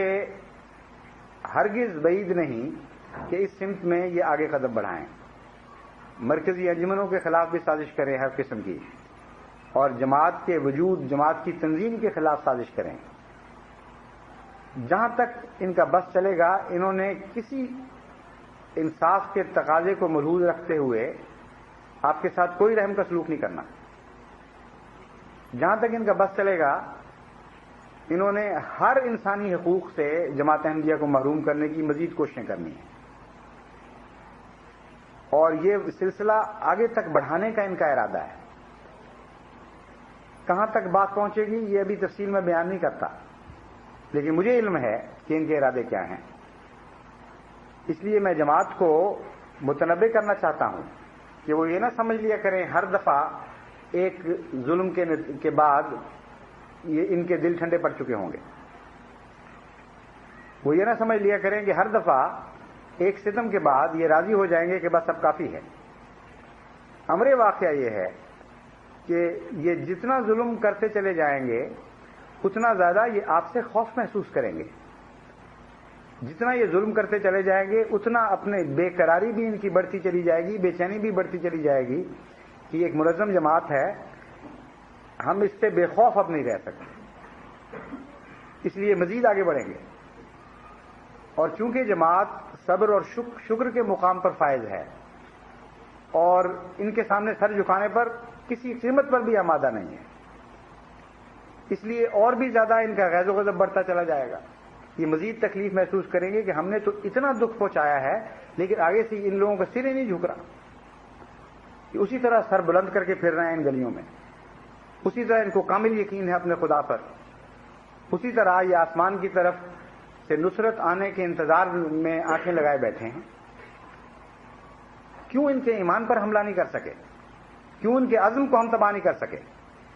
کیوں ان کے ولولے ہم نہیں مٹا سکے؟ کیوں آج بھی یہ زندہ ہیں انسانی قدروں کے ساتھ، بلکہ ہم سے بہتر انسانی قدروں کے ساتھ یہ زندہ ہیں؟ یہ بات جوں جوں وقت گزرتا چلا جا رہا ہے ان کو تکلیف دیتی چلی جا رہی، اور اسی بدبخت بہو کی طرح جس نے اپنے خاوند سے یہ مطالبہ کیا تھا کہ اپنی ماں کا سر کاٹ کے جب تک نہ دکھاؤ اس وقت تک میں راضی نہیں ہوں گی، یہ سمجھتے ہیں کہ جب تک انتہا نہ کر گزریں گے اس وقت تک جماعت احمدیہ ذلیل اور رسوا نہیں ہو سکتی، اس وقت تک ہمارے دل کو چین نصیب نہیں ہو سکتا۔ اس لیے اپنے شیاطین کی طرف یہ جاتے ہیں اور مزید سے بڑے مطالبے اور سے اور مطالبے کرنے شروع کر دیتے ہیں کہ نہیں ابھی ہمارا دل راضی نہیں ہوا، اب یہ کام اور کر گزرو پھر ہم راضی ہوں گے، اب یہ کام اور کر گزرو پھر ہم راضی ہوں گے۔ لیکن امر واقعہ یہ ہے کہ جماعت احمدیہ کے ہاتھ باندھ بھی دیں، جماعت احمدیہ کو کلیتاً نہتہ بھی کر دیں، تب بھی خدا کے فضل سے جماعت احمدیہ جیتے گی، کیونکہ خدا کے شیروں کے ہاتھ کبھی کوئی دنیا میں باندھ نہیں سکا۔ یہ زنجیریں لازماً ٹوٹیں گی اور لازماً یہ زنجیریں باندھنے والے خود گرفتار کیے جائیں گے۔ یہ ایک ایسی تقدیر ہے جسے دنیا میں کوئی بدل نہیں سکتا۔ کبھی خدا کے ہاتھ بھی کسی نے باندھے ہیں، اس لیے خدا کے والوں کے جب ہاتھ باندھے جاتے ہیں تو عملاً یہ دعویٰ ہوتا ہے کہ ہم خدا کے ہاتھ باندھ سکتے ہیں۔ اس لیے ہمارے ہاتھ، خدا کے ہاتھ تو کھلے ہیں، قرآن کریم اعلان فرما رہا ہے یداہ مبسوطتان، اس کے دونوں ہاتھ کھلے ہیں، اس کا دایاں ہاتھ بھی کھلا ہے، اس کا بایاں ہاتھ بھی کھلا ہے، اور کوئی دنیا کی طاقت خدا کے ہاتھوں کو نہیں باندھ سکتی۔ اس لیے آگے بڑھیں گے یہ ظلموں میں، اس میں کوئی شک نہیں۔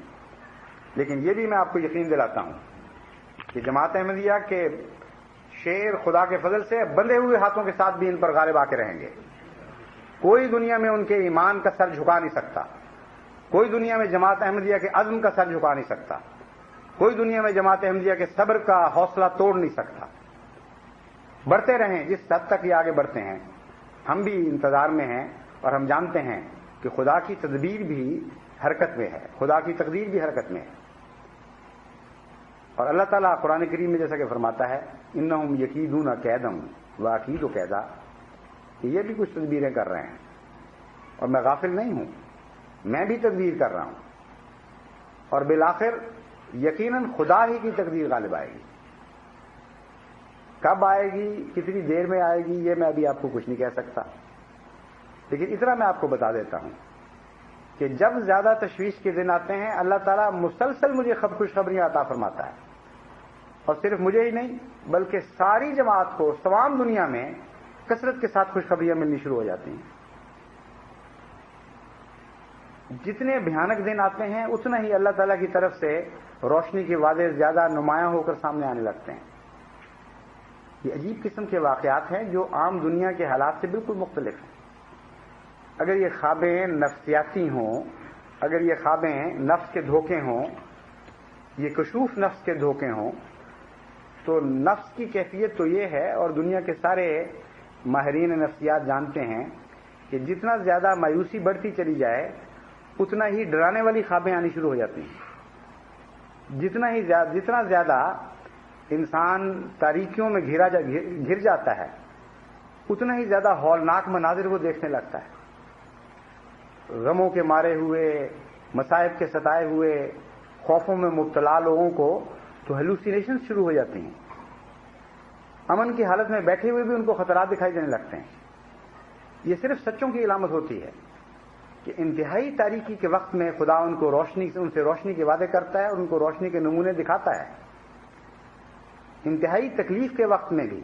خدا تعالیٰ ان کے ساتھ دل آرام باتیں کرتا ہے، ان کے دلوں کو راحت اور اطمینان اور سکون سے بھر دیتا ہے۔ بس جب حضرت محمد مصطفیٰ صلی اللہ علیہ وآلہ وسلم پر مصائب کا انتہائی شدید وقت تھا، وہی وہ دن تھے جب کہ اسلام کی فتح کے وعدے آپ سے کیے جا رہے تھے۔ تعجب ہوتا ہے کہ ادھر جنگ احزاب کے وقت ایسا وقت آیا تھا قرآن کریم کے بیان کے مطابق کہ جیسے کہ زلزلہ آ گیا ہو قوم کے اوپر، اور وہ لوگ جن کے ایمان قوی نہیں تھے وہ سمجھتے تھے کہ موت سر پہ آ کھڑی ہوئی ہے اور کوئی اس کو روک نہیں سکتا۔ آنکھیں پھر گئی تھیں، آنکھیں پتھرا گئی تھیں لوگوں کی۔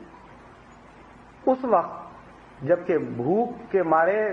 پیٹ پر پتھر باندھے ہوئے تھے سب نے، اس وقت جبکہ نقاہت کا یہ عالم تھا کہ چلنا پھرنا بھی مسلمانوں کے لیے دوبر ہوا ہوا تھا، ایسے وقت میں ایک صحابی نے حضرت صلی اللہ علیہ وآلہ وسلم کے رحم کو اپیل کرنے کے لیے کہ یا رسول اللہ کچھ کریں، اب ہم کیا کریں، یہ حال ہو گیا ہے۔ اپنے پیٹ سے کپڑا اٹھایا تو حضور نے دیکھا کہ اس پر پتھر بندھا ہوا ہے، یہ بتانے کے لیے کہ میرے حال دار کو دیکھیں تو صحیح کہ پتھر باندھ کر میں بھوک مٹا رہا ہوں۔ حضرت صلی اللہ علیہ وآلہ وسلم نے اپنی زبان سے کوئی جواب نہیں دیا، لیکن اپنے پیٹ سے کپڑا اٹھایا۔ راوی بیان کرتا ہے کہ اس پر 2 پتھر بندھے ہوئے تھے۔ آپ نے بتایا کہ میں تم سے زیادہ بھوکا ہوں، جس تکلیف میں تم مبتلا ہو اس سے زیادہ شدت سے میں اس تکلیف کو محسوس کر رہا ہوں۔ یہ نہ سمجھو کہ میں پتھر دل ہوں، مجھے تم سے بڑھ کر تمہارا درد ہے،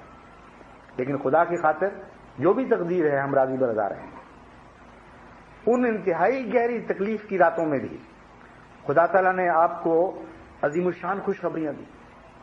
ایسے حیرت انگیز مناظر آپ کو دکھائے کہ عقل انسانی دنگ رہ جاتی ہے۔ وہی دراصل وقت ہوتا ہے یقین کامل کے اظہار کا۔ ایک پتھر ٹوٹ نہیں رہا تھا ایک غار کھودتے ہوئے، حضور صلی اللہ علیہ وآلہ وسلم کو بلایا گیا، آپ سے عرض کی، حالانکہ وہ بڑے قوی لوگ تھے جو پتھر توڑ رہے تھے،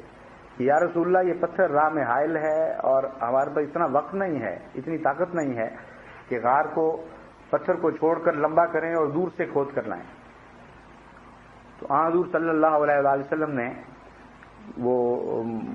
پھاوڑا یا جو بھی چیز تھی جسے پتھر توڑ رہے تھے اس کو اپنے ہاتھ میں لیا اور پتھر مارا، تو جیسا کہ رگڑ سے چنگاری نکلا کرتی ہے اس سے ایک چنگاری نکلی، لیکن چنگاری کو دیکھ کر حضرت صلی اللہ علیہ وآلہ وسلم نے بڑے زور سے نعرہ تکبیر بلند کیے، اللہ اکبر اللہ اکبر۔ پھر دوبارہ پتھر مارا تو پھر ایک چنگاری نکلی، پھر حضرت صلی اللہ علیہ وآلہ وسلم نے بڑے جوش کے ساتھ ایک نعرہ تکبیر بلند کیا۔ صحابہ نے عرض کی کہ یا رسول اللہ پتھر تو خیر وہ ٹوٹ گیا، کیونکہ خدا کی تقدیر نے یہی چاہا تھا کہ محمد رسول اللہ صلی اللہ علیہ وسلم کے ہاتھوں سے وہ پتھر ٹوٹے، صحابہ نے عرض کیا کہ یا رسول اللہ کیا بات تھی؟ آپ نے فرمایا کہ جب پہلی دفعہ جب میں نے پتھر پر ضرب لگائی تو اس چنگاری میں خدا تعالیٰ نے مجھے خیبر کے قلعے دکھائے کہ ان قلعوں کو میں تمہارے لیے سر کر کے دکھاؤں گا، اور دوسری دفعہ جب میں نے پتھر پر ضرب لگائی تو مجھے کیسر و کسریٰ کی حکومتیں دکھائی گئیں اور وہ محل دکھائے گئے جو مسلمانوں کے قبضے میں خدا تعالیٰ نے دینے کا فیصلہ کر لیا۔ دن یہ تھے کہ چند عرب قبائل کے مقابل پر مسلمان بالکل بے طاقت دکھائی دے رہے تھے، اور یہ حالت تھی کہ چند دن بھی اور اگر محاصر رہ جاتا تو ان کے ہاتھوں نہ مارے جاتے تو فاقوں کے ہاتھوں مارے جاتے، اور خدا تعالیٰ یہ باتیں کر رہا تھا کہ میں تمہیں خیبر کی چابیاں بھی عطا کر رہا ہوں، میں تمہیں کیسر و کسریٰ کے خزانے بھی عطا کر رہا ہوں، میں تمہیں روم پر بھی قوت دوں گا، میں تمہیں اہل فارس پر بھی طاقت عطا کروں گا، تمام دنیا میں تم پھیل جاؤ گے، تمام دنیا کی بڑی طاقتیں تمہارے سامنے سرنگوں ہو جائیں گی۔ یہ خوشخبریاں اس حالت میں دی جا رہی ہیں۔ تو اللہ تعالیٰ کی عجیب شان ہے کہ ادھر غم بڑھ رہے ہوتے ہیں، ادھر بظاہر تاریکی چھا رہی ہوتی ہے اور کوئی رستہ نہیں دکھائی دیتا انسان کو نکلنے کا، ادھر اللہ تعالیٰ بشارتوں پر بشارتیں دیتا چلا جاتا ہے۔ ابھی چند دن پہلے 2-3 دن پہلے کی بات ہے، یہ شدید بے چینی اور بے قراری تھی بعض اطلاعات کے نتیجے میں، اور زور کے بعد میں سستانے کے لیے لیٹا ہوں تو میرے منہ سے جمعہ کے الفاظ نکلے، اور ساتھ ہی ایک گھڑی کے ڈائل کے اوپر جہاں 10 کا ہندسہ ہے وہاں نہایت ہی روشن حروف میں 10 چمکنے لگا، اور خواب نہیں تھی، وہ ایک جاگے ہوئے کشفی نظارہ تھا۔ وہ جو 10 دکھائی دے رہا تھا باوجود اس کے کہ وہ 10 کے ہندسے پر 10 تھا جو گھڑی کے 10 ہوتے ہیں، لیکن میرے ذہن میں وہ 10 تاریخ آ رہی تھی کہ فرائیڈے the 10th، یہ انگریزی میں یہ کہہ رہا تھا فرائیڈے the 10th، اور ویسے وہ گھڑی تھی اور گھڑی کے اوپر 10 کا ہندسہ تھا۔ تو اللہ تعالیٰ بہتر جانتا ہے کہ وہ کون سا جمعہ ہے جس میں خدا تعالیٰ نے یہ روشن نشان عطا فرمانا ہے ہوگا، مگر ایک دفعہ یہ واقعہ نہیں، وہ ہر دفعہ یہ ہوا ہے کہ جب بھی شدت کی پریشانی ہوئی ہے جماعت کے متعلق، اللہ تعالیٰ نے مسلسل خوشخبریاں عطا فرمائیں۔ اس سے چند دن پہلے رویا میں اللہ تعالیٰ نے بار بار خوشخبریاں دکھائیں، اور 4 خوشخبریاں اکٹھی دکھائیں۔ جب میں اٹھا تو اس وقت زبان پر حضرت مسیح موعود علیہ السلام کا یہ شعر تھا کہ غموں کا ایک دن اور 4 شادی، فسبحان الذی اخذل عادی۔ ان 4 خوشخبریوں کی حکمت یہ ہے 4 دکھانے کی کہ ایک غم پہنچے گا تو خدا تعالیٰ 4 خوشخبریاں دکھائے گا اور دشمنوں کو ذلیل کرے گا بہرحال، کیونکہ اس وقت جماعت کی حالت سب سے زیادہ دنیا کی نظر میں گری ہوئی ہے، کلیتاً بے چارگی کا عالم ہے، کامل بے اختیاری۔ یہ وقت ہے خدا کی طرف سے خوشخبریاں دکھانے کا، اور یہ وقت ہے ان خوشخبریوں پر یقین کرنے کا۔ آج جو اپنے خدا کے دیے ہوئے وعدوں پر یقین رکھتا ہے، آج جس کے ایمان میں کوئی تزلزل نہیں ہے، وہی ہے جو خدا کے نزدیک معزز ہے، وہی ہے جس کو دنیا میں غالب کیا جائے گا، اور اسے خدا کبھی نہیں چھوڑے گا، کیونکہ جو تنزل کے وقت اپنے خدا کی باتوں پر ایمان اور یقین رکھتا ہے اور اس کے ایمان میں کوئی تزلزل نہیں آتا، اللہ تعالیٰ کی تقدیر اس کے لیے ایسے کام دکھاتی ہے کہ دنیا ان کے تصور بھی نہیں کر سکتی۔ بس آج وقت ہے اپنے رب کے ساتھ گہرا تعلق قائم کرنے کا، اپنے رب کے ساتھ پیار کا اور محبت کا رشتہ مضبوط کرنے کا۔ آج آپ یقین رکھیں کہ ہمارا خدا ہم سے سچے وعدے کرتا رہا ہے، آج بھی سچے وعدہ کر رہا ہے، کل بھی سچے وعدے کرتا رہے گا، اور بظاہر دنیا کے نزدیک ہم ذلت کی کسی بھی انتہا کو پہنچ چکے ہوں، لیکن تمام عزتوں کا مالک خدا ہمارے ساتھ ہے اور ہمارا ساتھ کبھی نہیں چھوڑے گا۔ اس یقین پر حرف نہ آنے دیں، اس کی حفاظت کریں، کیونکہ آج کا وقت ہی دراصل آپ کے کل کا فیصلہ کرنے والا ہے۔ اگر آج اپنے خدا پر آپ نے ایمان کو کمزور کر دیا، اگر آج خدا کے وعدوں پر آپ کو شک پیدا ہونے شروع ہو گئے، تو کل اگر تقدیر بگڑی تو آپ اس تقدیر کے بگاڑنے والے ہوں گے۔ اس لیے اپنی یقین کی حفاظت کریں، اور جہاں تک آپ کے بس میں چلتا ہے تدبیر کا بھی ہر طریق اختیار کریں. یعنی مومن کے لیے جو خدا تعالیٰ نے منصوبہ پیش فرمایا ہے وہ یہ ہے کہ ایمان کامل رہے اور خدا کی تقدیر کے اوپر ایک دن بھی بے یقینی پیدا نہ ہو، اور اس کے ساتھ اپنی تدبیر کو بھی انتہا تک پہنچا دے. اس لیے جتنا دشمن جماعت احمدیہ کی مرکزیت پر حملہ کرنے کے لیے کوشش کر رہا ہے یا حملے کرنے میں کامیاب ہو جاتا ہے، اسی حد تک اس کا جماعت کی طرف سے برعکس رد عمل پیدا ہونا چاہیے. چنانچہ میں نے جماعت کو بارہا یہ توجہ دلائی کہ جب یہ آپ کی زندگی پر حملہ کر رہے ہیں یا آپ کو نیست و نابود کرنے کے خواب دیکھ رہے ہیں اور یہی منصوبے بنا رہے ہیں، تو اس کا رد عمل یہ ہونا چاہیے کہ اس قوت کے ساتھ آپ ابھریں اور بڑھیں اور پھیلیں کہ دشمن کلیتاً خائب و خاسر اور نامراد ہو جائے، حسرتوں کے سوائے اس کے ہاتھ کچھ نہ آئے. ایک جگہ جماعت کو دباتے ہیں تو 10 جگہ آپ پھیل جائیں. ایک احمدی کو شہید کرتے ہیں تو ہزاروں لوگوں کو احمدی بنائیں. ایک ملک میں جماعت احمدیہ کی مسجدوں کو ویران کیا جاتا ہے تو ہزاروں ملکوں میں جماعت احمدیہ مسجدیں بنائیں. یہ جواب ہے ایک زندہ قوم کا، یہ جواب ہے ایک صاحب ایمان قوم کا. اس لیے میں بار بار جماعت کو تبلیغ کی طرف متوجہ کر رہا ہوں، اور خدا کے فضل سے بعض ممالک میں بہت ہی اچھے نتائج پیدا ہو رہے ہیں. انگلستان بڑی دیر سے سویا پڑا تھا، ابھی چند مہینے کے اندر اندر ان کو جھنجھوڑا ہے. تو آج کی ڈاک میں بھی اطلاع آئی ہے کہ مزید بیعتیں ہوئی ہیں خدا کے فضل سے. اب وہ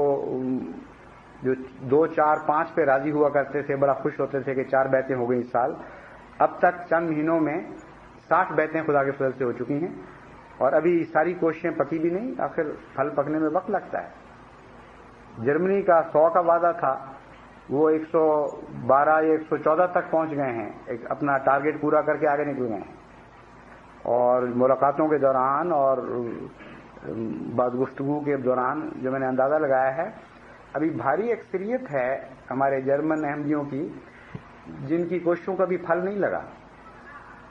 یعنی یہ صرف چند احمدی ہیں جن کی کوششوں کے نتیجے میں اللہ تعالیٰ نے 112 کے قریب نئے احمدی 1 سال میں جرمنی کو عطا فرمائے ہیں. اور جہاں تک میرا اندازہ ہے، اس 1 سال سے پہلے جو ہمارے لیے خاص ابتلاؤں کا سال تھا، جب سے جرمنی کا مشن بنا ہے آج تک 100 سے اوپر احمدی نہیں ہوئے تھے سارا ملا کے. تو کہاں یہ کیفیت کہ ابتلا سخت ہوتا جا رہا ہے اور خدا کی رحمتیں اتنی زیادہ نمایاں ہو کر برسنے لگی. اس میں نہ میری کوشش کا دخل ہے نہ آپ کی کوشش کا دخل ہے. یہ خاص خدا کا نشان ہے، اس کے قرب کا یہ نشان ظاہر ہو رہا ہے کہ چند جگہ تمہیں خطرات نظر آ رہے ہیں، ان چند خطرات کے مقابل پر میں ہر جگہ تم پر رحمتیں نازل فرما رہا ہوں، اور جہاں خطرات دکھائی دے رہے ہیں وہاں بھی رحمتیں نازل فرما رہا ہوں اگر دیکھنے کی آنکھیں ہوں. تو آپ کیوں محروم ہیں اس نعمت سے اہل فرانس؟ میں یہ متوجہ کرنا چاہتا ہوں آپ کو. ایک ایک کر کے ملک جاگ رہے ہیں، امریکہ سے بھی خوشخبریاں آنے لگی ہیں مزید اور مزید بیعتوں کی. فجی آئی لینڈ ایک دور دراز کا علاقہ ہے جو یہاں سے اتنی دور ملک ہے کہ اس سے زیادہ دور ملک کوئی بھی نہیں ہوگا یہاں سے، اور وہاں سے بھی خوشخبریاں آنے لگی ہیں کہ 1, 2, 3, 4 رجحان بیعتوں کا بڑھنا شروع ہو گیا ہے. ہر طرف بیعتوں کا رجحان بڑھنا شروع ہو گیا ہے. تو فرانس تک کیوں یہ خبر نہیں پہنچ رہی، مجھے یہ تعجب ہے. فرانس کے احمدیوں میں سے بعض مجھے خط لکھتے ہیں، معلوم ہوتا ہے، خوشی ہوتی ہے کہ اللہ کے فضل سے وہ حرکت میں آ گئے ہیں. لیکن بحیثیت جماعت، زندہ فعال جماعت کے طور پر منصوبہ بنا کر اہل فرانس کو اسلام میں داخل کرنے کہ وہ آثار ابھی ظاہر نہیں ہوئے جن کی میں آپ سے توقع رکھتا ہوں. اس لیے میں اسی پر آپ اس خطبے کو ختم کرتا ہوں. ان سارے حالات کی روشنی میں آپ سوچیں کہ آپ کو خدا تعالیٰ نے یہاں ایک قسم کا امن عطا فرمایا ہوا ہے. ہزارہا مصیبتوں میں آپ کے بھائی اور بہنیں اور بچے مبتلا ہیں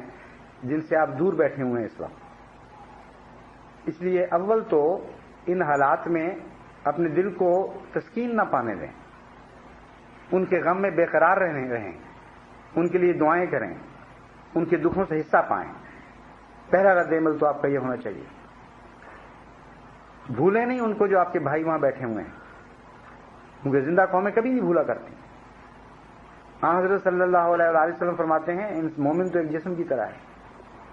انگلی کے کنارے پر بھی ایک دکھ پہنچے تو سارے وجود کو دکھ پہنچتا ہے. تو ہمارے تو مرکزی حیثیت کے لوگوں کو دکھ پہنچ رہا ہے شدید. ربوہ اہل پاکستان کا ہی مرکز نہیں ہے, تمام دنیا کا مرکز ہے جماعت احمدیہ کے لیے. وہاں دکھ پہنچ رہا ہے. پاکستان کو ایک مرکزی حیثیت ہے, وہاں احمدیوں کو شدید دکھ پہنچ رہا ہے. تو کیسے ہو سکتا ہے کہ باقی احمدی چین سے بیٹھیں؟ اس لیے اپنی زندگی کے اعتبار بدلیں, اپنے اندر جفا کشی پیدا کریں, اپنے دل کو اپنے بھائیوں کے لیے نرم کریں, ان کے لیے دعائیں کریں, اور جن کاموں سے ان کو محروم کرنے کی کوشش کی جا رہی ہے ان میں اتنا زور لگائیں کہ حیران رہ جائے دشمن کہ ہم ایک جگہ دبانے کی کوشش کرتے ہیں تو یہ سینکڑوں جگہ ابھرنے لگتے ہیں. یہ ہے حقیقی جواب جو آپ کو تدبیر کے ذریعے دینا چاہیے. خدا کی تقدیر تو ضرور کام کرتی ہے, کرے گی, ہمیں یقین ہے, اس کی باتیں تو میں بہت کر چکا ہوں آپ کے سامنے. لیکن تدبیر کے ذریعے خدا تعالیٰ کو یہ بتائیں کہ ہم تیری تقدیر کے تابع, اسی کی روش پر, اسی کے رخ پر خود بھی حرکت کر رہے ہیں. یہ دو چیزیں جب مل جاتی ہیں, تقدیر الہی اور خدا کے بندوں کی تدبیر, تو پھر دنیا میں عظیم الشان نتائج ظاہر ہوا کرتے ہیں. اس لیے تبلیغ کی طرف غیر معمولی توجہ کریں. اور حقیقی خوشی مجھے جماعت فرانس کی طرف سے تب پہنچے گی کہ دیکھتے دیکھتے اس جماعت کی کایا پلٹ جائے. جہاں کوئی بھی وجود بظاہر احمدیت کا نظر نہیں آتا تھا, وہاں ایک عظیم الشان جماعت قائم ہو جائے. اور صرف فرانس کے لیے نہیں, تمام دنیا میں جہاں فرانسیسی بولی جاتی ہے وہاں کے لیے فرانس میں ایک مضبوط مرکز قائم ہو. اس کے لیے ہم نے ایک جگہ خرید لی ہے اللہ تعالیٰ کے فضل سے, اور انشاءاللہ تعالیٰ میں کوشش کروں گا کہ جلد از جلد آپ کو ایک مرکزی مبلغ بھی مل جائے جو فرانسیسی زبان اچھی طرح جانتا ہو. کل اس سلسلے میں مشورے ہوئے ہیں, اور انشاءاللہ بہت دیر نہیں لگے گی. قرآن کریم کا ترجمہ بھی فرینچ میں اب تیار ہے, اور اسی طرح لٹریچر کی طرف توجہ دی جا رہی ہے. بہت سے کام ہم بڑی دیر سے کر رہے ہیں, یعنی گزشتہ 6-7 مہینے سے خاموشی کے ساتھ یہ کام ہو رہے ہیں. آپ کو علم بھی نہیں, لیکن آپ کو مسلح کرنے کے لیے یہ کام کر رہے ہیں, آپ کو ہتھیار دینے کے لیے یہ کام کر رہے ہیں. تو یہ سب چیزیں تقریباً تیار ہو چکی ہیں یا تیاری کے دور میں سے گزر رہی ہیں. عنقریب انشاءاللہ تعالیٰ آپ تک پہنچ جائیں گی. آپ اپنے آپ کو تیار کریں. آپ ہر احمدی اپنے اوپر فرض کر لے کہ میں نے ضرور یہاں احمدیت کا پودا لگانا ہے. اور صرف پاکستانیوں میں کام نہ کریں, ان کا بھی حق ہے, انہیں بھی بے شک کام کریں, لیکن کوشش یہ کریں کہ اہل فرانس سے آپ کے تعلقات ہوں اور فرانسیسیوں تک آپ کا پیغام پہنچائیں. ماریشس بھی میں نے لکھ دیا ہے, اور جرمنی میں بھی بعض فرینچ احمدی خواتین ہیں, ان کو بھی میں نے اس بات پر آمادہ کیا ہے کہ وہ فرینچ میں کیسٹس تیار کریں, کیونکہ فرینچ مزاج کو سمجھتا ہے, اور وہ کیتھولکس میں سے مسلمان ہوئی خواتین ہیں. اس لیے بطور خاص ان کو میں نے تاکید کی ہے کہ اس طرح کی کیسٹس تیار کریں کہ آپ کو تسلی ہو کہ فرینچ قوم جب یہ سنے گی تو ان کے دل پر اثر پڑے گا. اور اسی طرح ماریشس کے لوگ بھی فرانسیسی جانتے ہیں اور فرانسیسی مزاج کو سمجھتے ہیں, ان کو بھی لکھا ہے کہ وہ جلد از جلد ایسی ٹیپیں تیار کریں. تو ہو سکتا ہے چند مہینے کے اندر, بلکہ اس سے پہلے بھی آپ کو کیسٹس بھی ملنی شروع ہو جائیں اور ویڈیوز بھی ملنی شروع ہو جائیں. ان کو استعمال کریں. جرمنی میں تو یہی ہو رہا ہے, اکثر لڑکوں کو, جس طرح آپ میں سے اکثر کو زیادہ گہرا دین کا علم نہیں ہے, تبلیغ کا سلیقہ نہیں ہے, پتہ نہیں کس طرح بات شروع کرنی ہے, زبان پر عبور نہیں ہے, بڑی دقتیں ہیں. اسی طرح جرمنی میں بھی تھیں, لیکن وہاں تو میں نے دیکھا ہے کہ بالکل کورے ان پڑھ جن کو کہہ سکتے ہیں, وہ بھی کامیاب تبلیغ کر رہے ہیں خدا کے فضل سے. کیسٹس لے لیتے ہیں 1-2 اور ٹوٹی پھوٹی زبان میں جو انہوں نے کام کے سلسلے میں سیکھی ہے آمادہ کر لیتے ہیں دوستوں کو. اور سادگی میں ایک طاقت ہے جو بڑا اثر کرتی ہے. بعض دفعہ ایک جاہل آدمی جب سادہ ٹوٹی پھوٹی زبان میں بات کرتا ہے وہ زیادہ اثر کر جاتی ہے بنسبت ایک قابل ہوشیار آدمی کے. تو اللہ نے ان کے چونکہ دل میں جذبہ رکھا ہے, ان کی زبان میں اثر بھی ڈال دیا ہے. وہ کہتے ہیں جی ہماری ٹیپ سن لو, تو دوست تماشے میں مذاق کے طور پر ہی صحیح یا دلداری کی خاطر کہتے ہیں اچھا ٹھیک ہے سن لیتے ہیں. ایک ٹیپ سنتے ہیں, ان کو دلچسپی پیدا ہو جاتی ہے, دوسری سنتے ہیں اور زیادہ دلچسپی پیدا ہو جاتی ہے. اور کئی احمدی ایسے ہوئے ہیں جو صرف ٹیپیں سن کر ہی احمدی ہو گئے ہیں، یعنی کیسٹس کو وہاں ٹیپیں کہتے ہیں، عام طور پہ پنجابی میں یہی محاورہ چلا ہوا ہے، تو بڑا خوش ہوتے ہیں پھر وہ کہ اللہ تعالیٰ نے ہمیں ٹیپوں کے ذریعے یہ احمدی بنانے کی توفیق عطا فرما دی۔ تو آپ کیوں اس لذت سے محروم رہتے ہیں؟ آپ بھی کوشش کریں، جیسا کہ میں نے بیان کیا ہے، انشاءاللہ لٹریچر بھی آپ کو خوب مہیا کیا جائے گا، کیسٹس بھی آنی شروع ہو جائیں گی، لیکن ان کا انتظار کیے بغیر اپنی سادہ زبان میں دعا مانگتے ہوئے آپ تبلیغ شروع کر دیں، نتیجہ یہ نکلے کہ چند مہینوں کے اندر یا ایک سال کے اندر یہاں مقامی جماعتوں دوستوں کی ایک جماعت قائم ہو جائے۔ یہ ہے جواب اہل پاکستان کے دشمنان احمدیت کو، یہ ہے وہ طریق جس سے آپ کے دل سچے رنگ میں ٹھنڈے ہوں گے، تب آپ کو چین آئے گا، تب آپ کہیں گے ہاں اس طرح کے ہم لوگ ہیں، تم ہمیں مٹانے کی کوشش کرو ہم بڑھیں گے، تم ہمیں دبانے کی کوشش کرو ہم اور ابھریں گے، تمہاری چھاتی پر مونگ دلیں گے اپنی کامیابیوں کی، یہ ہے ہمارا انتقام، تمہیں بھی احمدی بنا کے چھوڑیں گے، اور ساری دنیا کو اسلام میں داخل کر کے تب ہم سکون پائیں گے۔ کس طرح تم ہمیں اسلام سے جدا کر سکتے ہیں؟ یہ ہے زندہ قوموں کی نشانیاں، یہ ہے زندہ قوموں کے جواب، یہ ہے زندہ قوموں کے انتقام۔ اللہ تعالی ہمیں توفیق عطا فرمائے کہ ہم زندگی کی ہر راہ میں پہلے سے بڑھ کر تیز رفتاری کے ساتھ آگے قدم بڑھاتے رہیں۔